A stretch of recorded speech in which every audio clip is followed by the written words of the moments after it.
près de la ville, à Agnan. On est à quoi 150 mètres à vol d'oiseau de l'Hérault, je pense.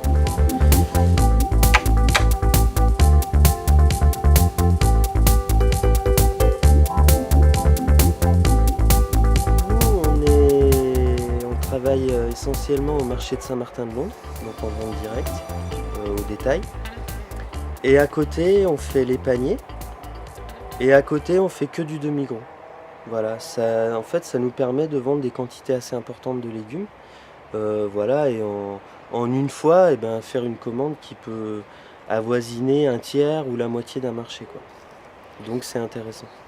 Donc nous, notre but, c'est de faire notre marché et nos paniers.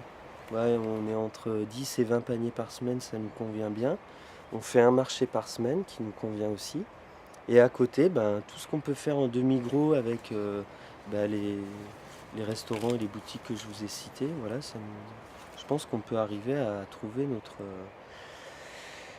on peut arriver à tout commercialiser comme ça, et même ça nous suffit, quoi. Pour deux, c'est déjà beaucoup.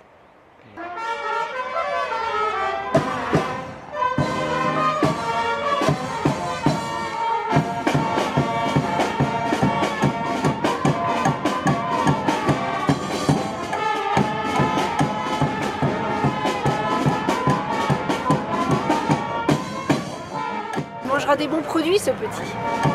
Au niveau de la surface de l'exploitation, l'année dernière on n'avait que 4500 m² d'exploité en extérieur, et c'est tout.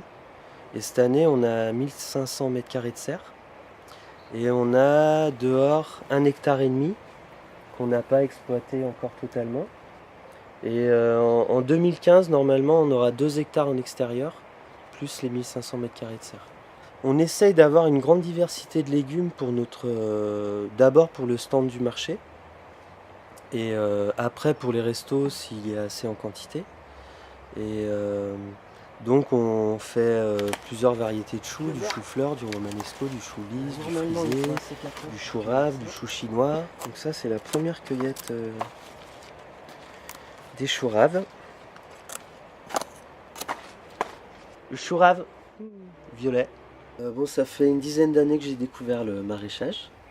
Donc j'ai eu un contrat dans une entreprise d'insertion qui s'appelle le Près de chez vous à Agnan, donc pendant 2 ans, de 2002 à 2004. Ensuite j'ai laissé un peu le maraîchage de côté, et j'en suis revenu en 2011. J'ai passé un BPREA maraîchage bio à Béziers, au CFPPA de Béziers. Directement à la fin de l'année de ma formation, j'ai trouvé un terrain et je me suis installé à Agnan, sur un terrain de 5000 m². Pour démarrer, il me fallait des finances, parce que j'avais rien. Donc j'étais au RSA. Et donc avec l'aide de Terre Vivante, j'ai fait un diagnostic d'exploitation qui m'a permis de faire un emprunt à l'ERDI, qui est un organisme qui aide à l'installation. Et j'ai eu un don de 2500 € de la fondation Raoul Follereau. On est en bio. Pour nous, je pense que c'est très valorisant, parce qu'il y a beaucoup de gens qui recherchent déjà le bio et après le local, ou le local avant, mais comme on est bio, il y a les deux en même temps, donc c'est parfait. Ça nous permet de vendre nos légumes quand même un peu plus cher.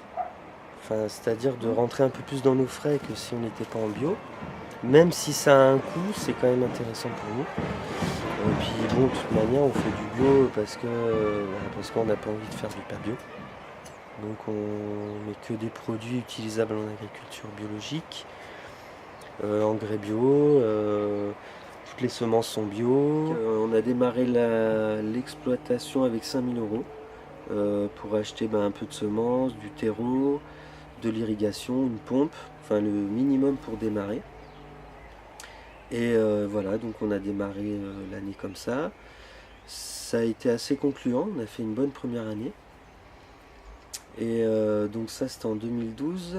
2013, ça a continué à évoluer. On a fait une bonne année 2013. Et 2014, ça s'est confirmé au niveau commercialisation et production. Et voilà, c'est en très bonne voie. Moi, je suis arrivée avec Flo, oui. 2012, début 2012. Ouais, 2012, ouais. C'est à partir de cette année que je suis dans l'entreprise depuis, à 100%. Il a fallu subvenir un peu aux besoins de la famille en travaillant à côté. Donc au niveau de notre statut, moi j'étais cotisant solidaire jusqu'au mois d'août 2014. Et donc depuis le mois d'août, je suis exploitant agricole à titre principal.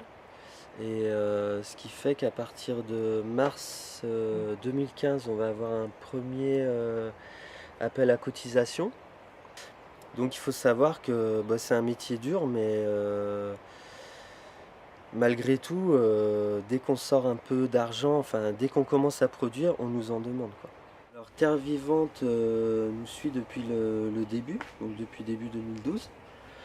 Alors donc tout d'abord, Marie-Laure donc de Terre Vivante m'a surtout aidé à monter les dossiers, faire un prévisionnel sur 3 ans et à me donner tous les filons, des idées, donc à parler du projet, voir ce qui était possible, ce qui n'était pas possible. Voilà, et donc depuis, on se voit régulièrement pour faire le point et pour faire la compta. Donc Florent a bénéficié de l'accompagnement de Terre Vivante.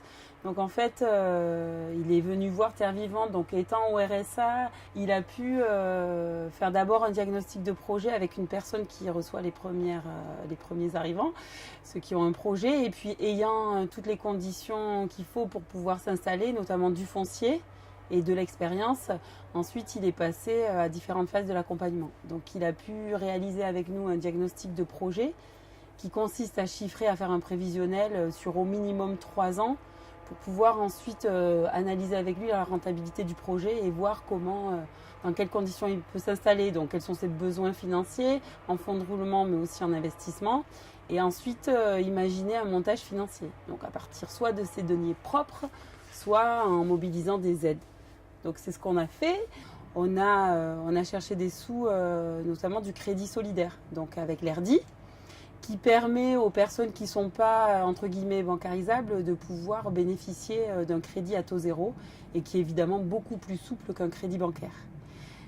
Et au-delà de ça, on a aussi mobilisé, grâce à ce crédit ERDI, ça nous permet de mobiliser aussi des fonds, notamment de la fondation Raoul Follereau, avec cette fondation avec laquelle travaille Terre Vivante depuis plus de 10 ans. Elle m'a dirigé aussi vers le pacte. Le pacte qui a un contrat avec la région. Du côté subvention agricole, il a donc pu bénéficier du pacte qui était un dispositif régional mis en œuvre par le conseil régional du Languedoc-Roussillon jusqu'en 2014. Or, cette année, ce dispositif s'arrête et c'est bien dommage puisqu'il participait au financement de l'installation en agriculture progressive. Donc les cotisants solidaires pouvaient en bénéficier, ils avaient 3 années pour passer exploitant à titre principal. Donc dans ce cadre-là, ils pouvaient bénéficier d'une aide de 5 000 € d'aide à la trésorerie, plus une aide à l'investissement. Un investissement, 30% d'un investissement. Et aujourd'hui, actuellement, dans le nouveau dispositif, seules les personnes qui pourront bénéficier de la DJA pourront prétendre à des aides agricoles. Et pour l'instant, le Conseil régional met en stand-by et réfléchira à un nouveau dispositif fin 2015 pour 2016. Donc pour Terre Vivante, bien nous, on continuera toutefois à faire du diagnostic de projet avec les personnes qui arrivent, mais c'est vraiment dommageable pour les personnes comme Florent qui s'installent progressivement, puisque Florent a commencé en 2012 en tant que cotisant solidaire et a pu en 2014, en milieu d'année 2014, s'installer exploitant à titre principal avec sa conjointe Aurore qui est passée conjointe collaboratrice. Donc vraiment Florent et Aurore, c'est vraiment un parcours exemplaire en type d'installation progressive en fait. Et c'est bien dommage qu'il n'y ait pas justement une aide au démarrage de projets comme cela pour que les gens puissent ensuite s'installer à titre principal et pouvoir assumer les cotisations sociales de la MSA qui sont importantes. Donc on ne se dégage pas encore de salaire. Cette année on a travaillé énormément, 7 jours sur 7. Donc c'est un métier assez difficile parce que ça demande énormément de présence, énormément de travail. En plus, comme on est en phase d'installation, on ne sait pas tout. Il y a des choses qu'on a ratées, des choses qu'on a très bien réussi. En même temps, il fallait développer la commercialisation. Donc non, on n'en vit pas. Là, cette année, on s'est prélevé très peu pour faire monter un peu la boîte et plutôt investir. Donc non, pour l'instant, on n'en vit pas. Je pense que l'année prochaine, on va pouvoir sortir au moins un salaire sur 2. Voilà, là, cette année, on s'est prélevé 200 € par mois. Pour la famille, on est 2 adultes, 3 enfants. Donc bon, heureusement, il y a le RSA. Voilà. Bon, malgré tout, ils nous le coupent tous les 2 mois. Mais bon, c'est pas grave, on fait ce qu'on aime, on a un projet, c'est de trouver un terrain et de cultiver sur place et de vivre sur place. Donc on va dire que c'est ce qui nous tire en avant, parce que c'est vrai que si on faisait ça pour l'argent, ben, on changerait de métier, quoi. Mais bon, c'est super, on a des très bons retours des clients. C'est un métier qui est assez valorisant à ce niveau-là, parce que quand on arrive à faire pousser des légumes, ben, on est content. Ça, c'est joli. Et les clients n'hésitent pas à nous le faire savoir. Ils arrivent sur le stand, ils ont le sourire. Enfin bon, il y a plein de super choses.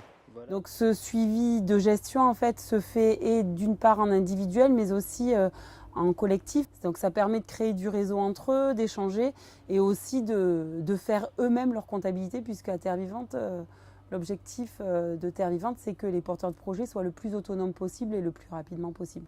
Donc ça prend quelques années d'être autonome pour entrer sa comptabilité sur un tableur.